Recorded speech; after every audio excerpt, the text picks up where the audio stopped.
Next, I'd like to introduce, actually, yes, I think that's a great idea given the timing. We'll do a little switcheroo. So Sean also mentioned this idea that the poorest among us are going to be the hardest hit by climate impacts. And we have someone here who is representing perhaps those nations that will be the absolutely hardest hit. And I'm speaking, of course, of the small island nations. We have here tonight Jeffrey Salim Wahid, who is the Deputy Chair of the Alliance for Small Island States, and he is also a Deputy Minister to the Maldives, to the United Nations. His responsibilities here in New York include overseeing the diplomatic, consular, and administrative work of the mission. And he's also, since September 2013, he's served as the Deputy Permanent Representative of the Republic of the Maldives to the United Nations. We're very excited to hear his views on how the Maldives and the other small island nation states are going to approach the Paris negotiations. As we all know, they have made heart-wrenching plea after plea at the negotiations before, and to date, most of those have been passed off by the industrialized countries as not sufficient and not moving enough. So I'd like to hear his views on what we can expect the industrialized world to say to the small island nations whose very existence is imperiled. I give you Jeffrey Salim Wahid. Yes, please.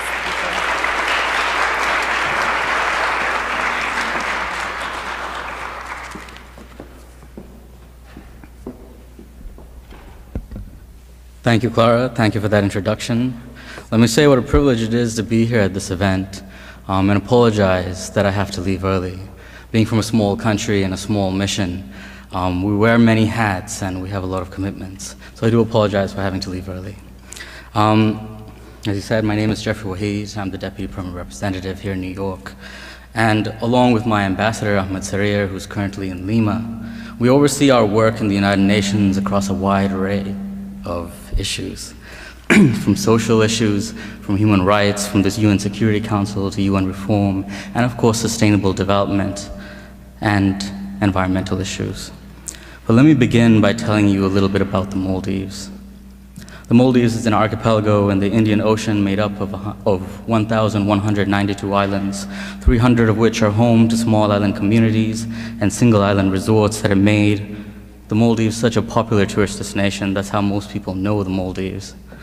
But a large percentage of our population, about 100,000 of 100,000 people out of 350, live on our capital, Male. It's one of the most densely populated cities.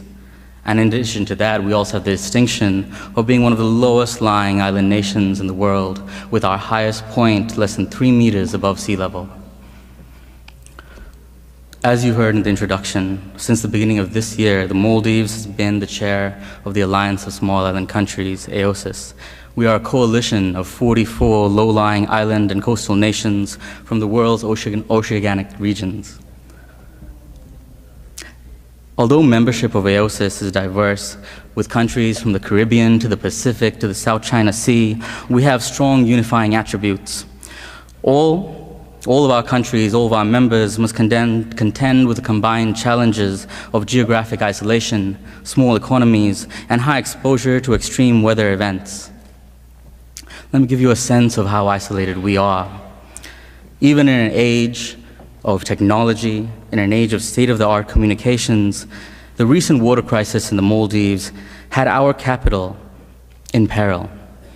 This past December, a fire in the island's only desalination plant knocked out fresh water supplies for 100,000 for all of our residents. Without natural fresh water supplies, we were unable to provide water for our people. And the reason why we didn't have a water lens is even in 2004, when we had an Indian Ocean tsunami. Yes, it's not a product of climate change, but because of that tsunami, when the water washed over our island, it polluted our water lens so that there was saltwater intrusion as well as pollutants in our water, so we don't have fresh water supplies. It is only due to our closest neighbors, to our closest partners, people who reached out to us and sent water to us in a time of emergency, that we were able to get the people of my capital through this crisis. But the anxiety is the same across the world. If you look at Pacific islands like Tuvalu, look like Nauru, like Kiribati, you see record droughts year after year. And this past week, you look at Cyclone Pam, which hit Vanuatu, which hit the Solomon Islands, which hit Kiribati, which hit Tuvalu. In Vanuatu alone, this cyclone wiped out 90% of the country's housing stock, and the death toll is still uncertain because communication to some remote islands is not yet possible. In addition to the seemingly more frequent one-off events, like our water crisis, like Cyclone Pam, the impacts of climate change is something that we have to contend with on a day-to-day basis. For example, Indian Ocean acidification caused by excessive carbon emissions is degrading our coral reefs, is affecting our fisheries, and which we heavily depend on for both food and income. I'm sure you've heard of some countries, such as Tuvalu and Kiribati, are now looking into moving their inhabitants to other nations, buying surplus land for agriculture in the event that the seas are no longer held back. We in the Maldives have no plans to relocate to other nations, but we have been forced. We have been forced to move some of our communities internally due to severe erosion and other damages, such as damage caused by the 2004 tsunami. Keep in mind that, like other microstates, the Maldives' emissions are minuscule, just 0.0003% of global totals, yet we face an existential threat from climate change. And this underscores the salient point. We know that neither our country nor any vulnerable nation is capable of fully addressing the climate change crisis unless we work together, and the true action on this issue depends on others as well.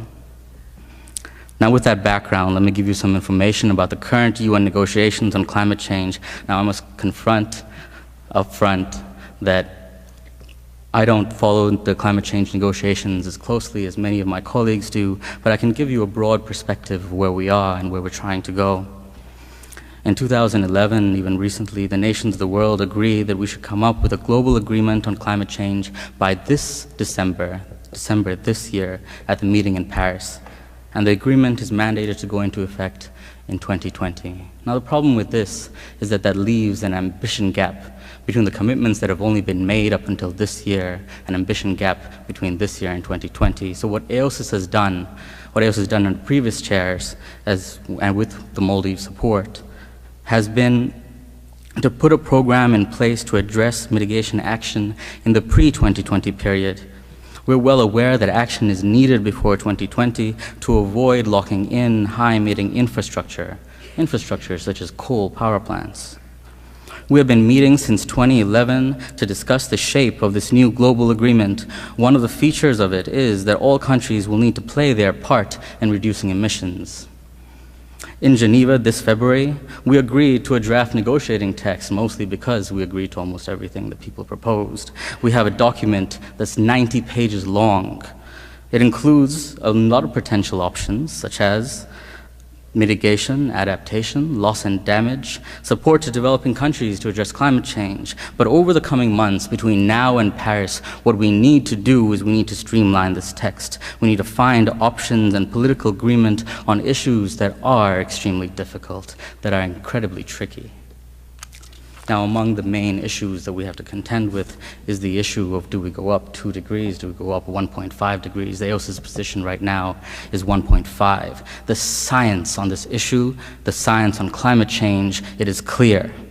The science tells us that if the world warms by even 2%, which is our aim now, which is most of the world's aim now, a warming that may be reached within 20 to 30 years, it will cause widespread food shortages around the world, it will cause unprecedented heat waves, it will cause more intense cyclones like Cyclone Pam that we saw in the Pacific. We already have a 0.8 degree warming compared to pre-industrial levels, and we're on a trajectory, the way that we're going now, if nothing changes, we're on a trajectory for a 4 or 5 degree increase in global temperatures. Now, this might not sound like much, but the reality is that this temperature difference is the difference between today's temperature and that of the last ice age. an ice age when most of Central Europe and the northern United States was covered with miles and miles of ice. A magnitude of change, this time that will be human-induced and will happen over the course of a century instead of a millennia. Over 100 particularly vulnerable countries around the world, small islands, African countries, least developed nations, we're pushing for a stronger goal. We're pushing for a limit of 1.5 degrees above pre-industrial levels, because for many island countries, anything above 1.5 will seal our fate as nations. Now, another issue that is incredibly difficult for us to deal with is climate change negotiations that deal with financial support for climate change-related actions, both to mitigate emissions and to adapt to the impacts of climate change from developed countries to developing countries. We agreed in the UN in 1992 that developed countries have an obligation to reduce emissions and to support developing countries, given their historical responsibility for the current levels of greenhouse gases in our atmosphere. I won't get into the history of everything that's happened, but as part of this commitment in 2009, it was agreed that developed countries will provide $100 billion a year to developing countries to combat climate change. So we've finally set up a new multilateral bank. We've set up a green climate fund to disperse these funds. Now, $1 billion, it may sound like a lot, but the scale of challenges, the scale of issues that we have to deal with is tremendous. A recent paper found that developed countries would need to give at least $400 billion a year, as much as $2 trillion a year, to cope with the demands of tackling climate change. And even this agreed number of $100 billion is not without controversy. We negotiate about what constitutes climate finance. We negotiate about whether these funds should be private or whether they should be public. And after years of negotiating, the Green Climate Fund is finally operational. It's ready to receive funds, yet only so far $10 billion has been committed, and these funds have been committed over years.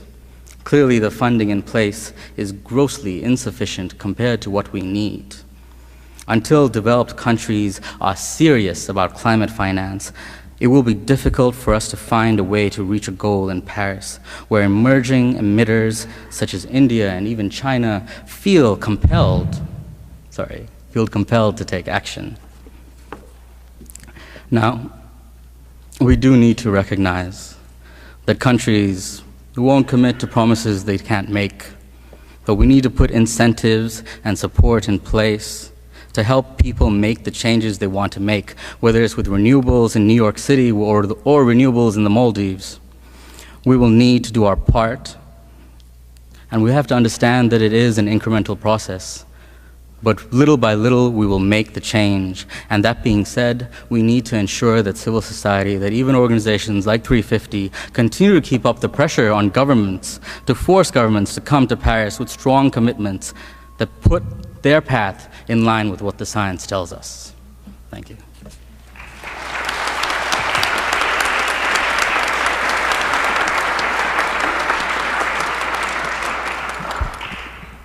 Thank you so much, Minister.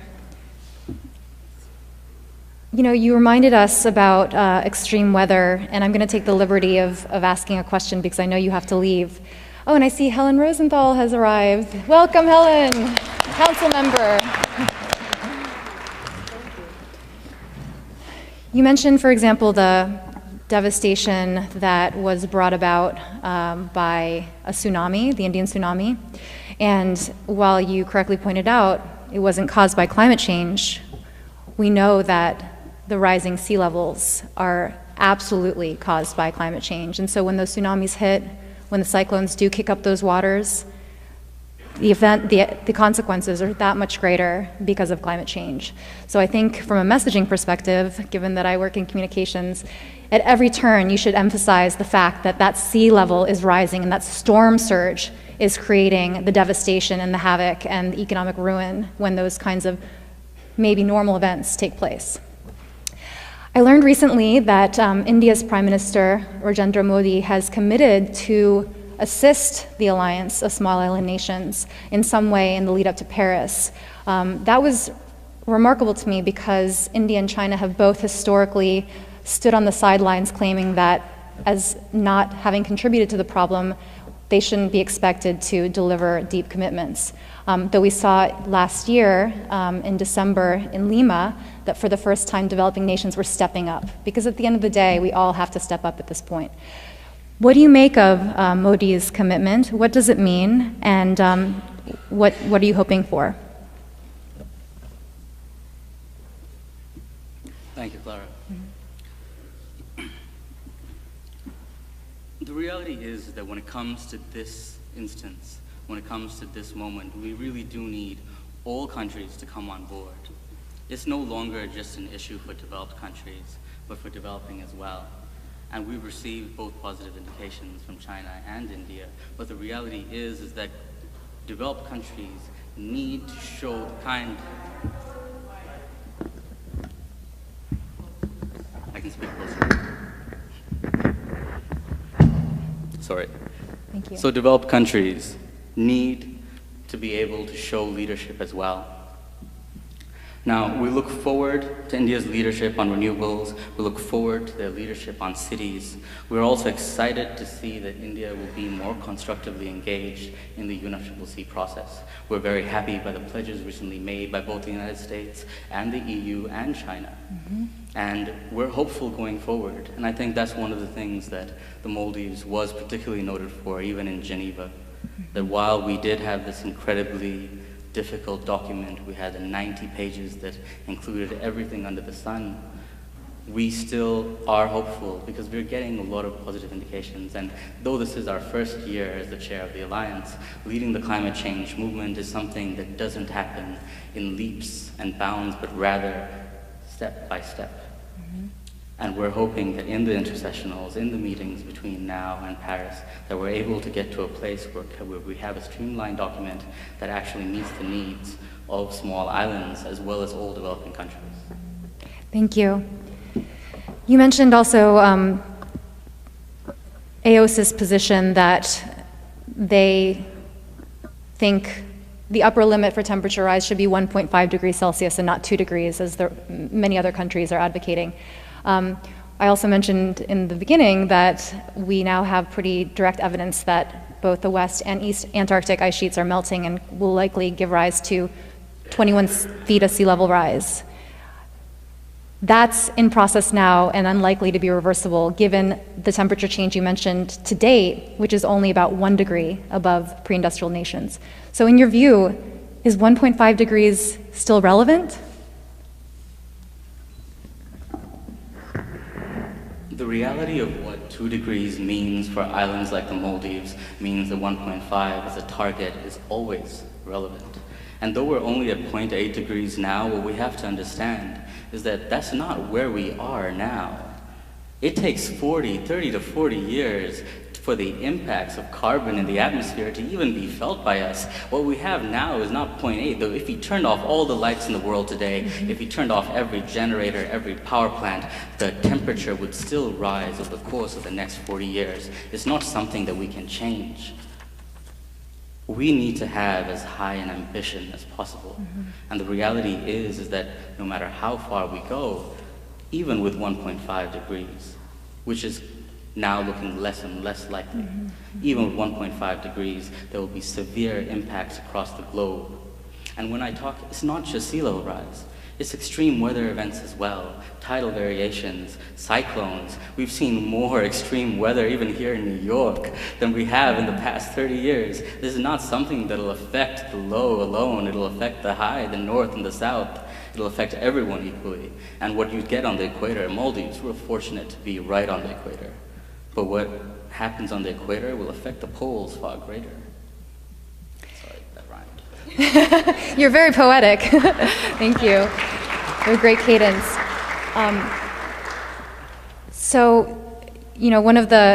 What I found was great poetic justice, actually, given that the U.S. has been the leading contributor to climate change from a historical perspective, is the fact that as the Antarctic ice sheets melt, because of the laws of gravity, there will be less of a pull of that ocean water to Antarctica, and therefore the water is going to slosh back and be higher in the United States than the rest of the world. So the northern hemisphere will actually suffer the most from that sea level rise.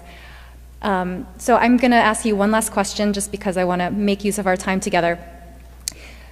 You mentioned that the highest point in the Maldives is 3 meters above sea level. And you also mentioned that you have no contingency plans to leave the islands. I recently had a great experience working with a climate justice attorney named Matt Pawa, who brought climate justice litigation on behalf of the Kivalina Eskimos in Alaska. They, probably even more so than the people of the Maldives, have done nothing to contribute to climate change. They're essentially hunter-gatherers to this day. And yet their small island nation is disappearing underneath the waves, and they have to move. So I'm just curious, given how much sea level rise we have baked into the system, how is it that you have no plans to leave? Sorry, that sounds really harsh. We've explored the possibility of leaving. Clearly, countries like Kiribati, Tuvalu are looking into leaving, into moving abroad, into buying land abroad. But the reality is that we have been in the Maldives for thousands and thousands of years.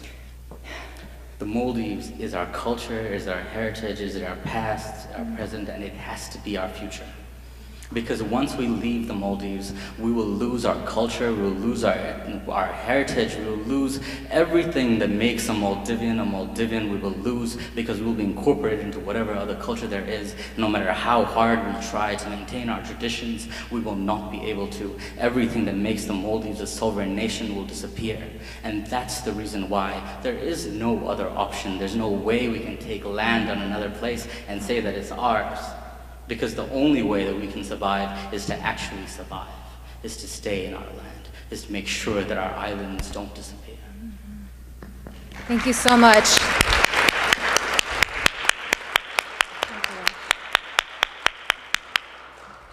Thank you, Minister. We appreciate so much you being here today, and safe travels back to Washington, and thank you so much for all of your insights.